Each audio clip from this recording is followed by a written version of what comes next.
Lyon, a city in southwestern France, has witnessed a rich and historical connection with China. The city has long been considered the western end of the Silk Road and Europe's silk capital in the 16th century. It's the place where some former Chinese leaders, including Deng Xiaoping and Zhou Enlai, studied during the 1920s and 40s together with nearly 500 other Chinese students.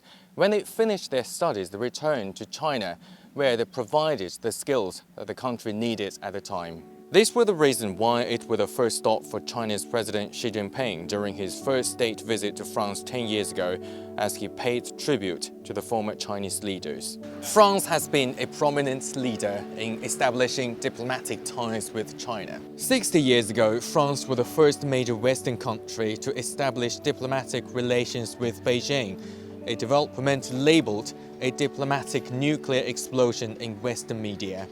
In 2019, China became the largest source of foreign investment in France. Today, China is France's third largest trading partner behind the European Union and the United States. Areas of common interest include the auto industry, aviation, civilian nuclear energy, and tackling global warming. France's Peugeot and Citroën were two of the first foreign car makers to enter China in the 1990s. Today, China's electric cars are gaining popularity in France.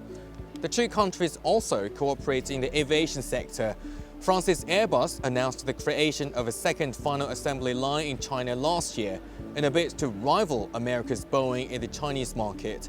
In battling climate change, China and France are both global leaders. The two have been working to develop civil nuclear energy since the 1980s.